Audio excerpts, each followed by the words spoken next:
Hi familia, this is Jersey Garcia with Relationship Harmony LLC.com. And today I wanted to talk to you about an emotion that often occurs to individuals that are going through or just experienced a betrayal or a disappointment in their relationship. It's the emotion that I like to call sangry. It's a combination of feeling sad and angry about what happened.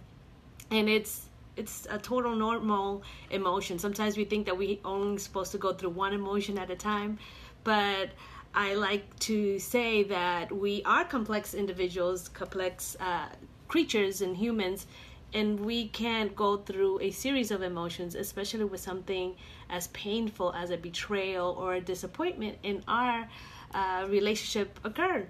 So something that is so painful will bring different types of emotions, and some emotions will happen at the same time. You will navigate them at the same time.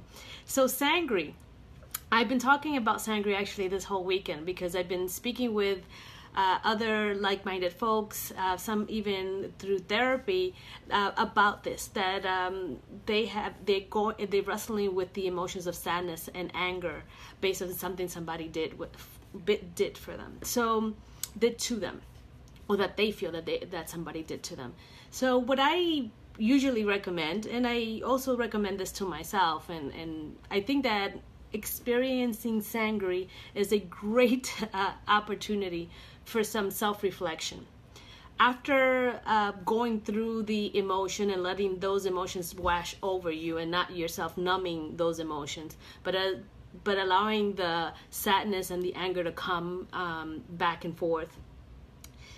After that, I think it's a good opportunity to sit down with yourself and reflect and take a little bit of responsibility and ownership of what happened.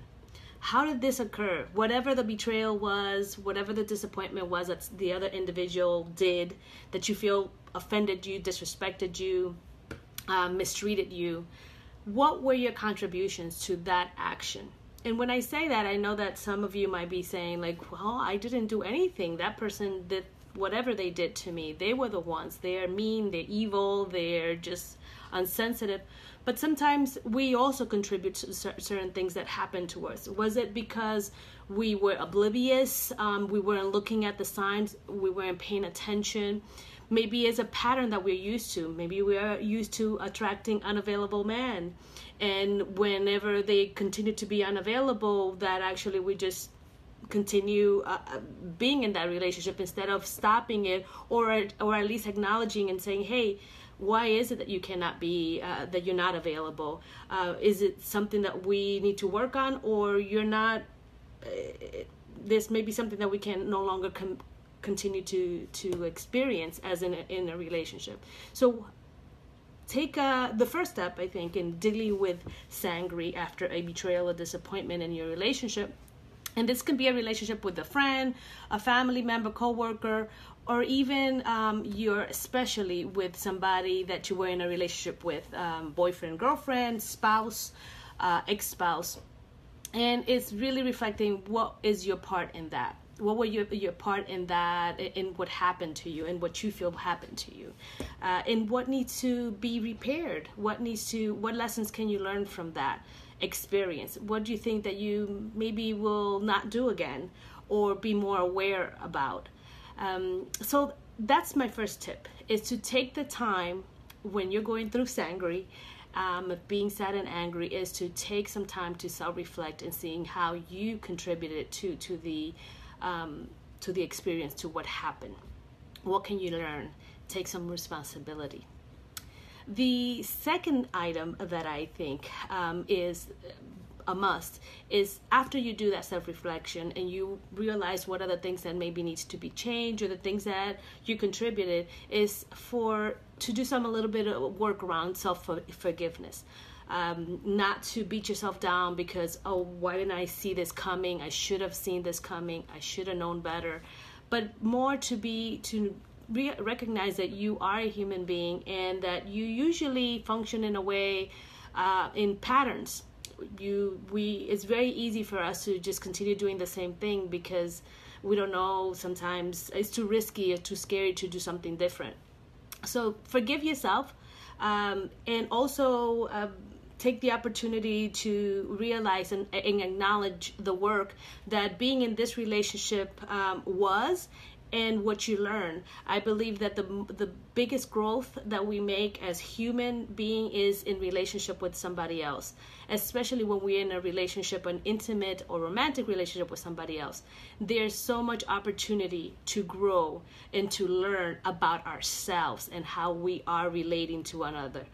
Do we relate to another because of what we saw in our house, how we saw our parents behave or not behave? Because we saw it in other homes? What was it? And to forgive ourselves, because we just sometimes follow up or do what other people are doing because we learn from how other people do it. So forgive ourselves.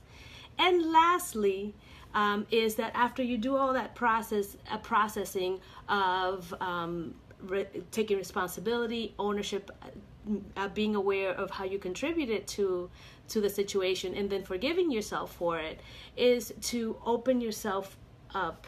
And I know that this is the hardest part, is open yourself up to taking the risk of doing it again, of not closing yourself and saying, well, now I know, and I will never go out with, I will never date again.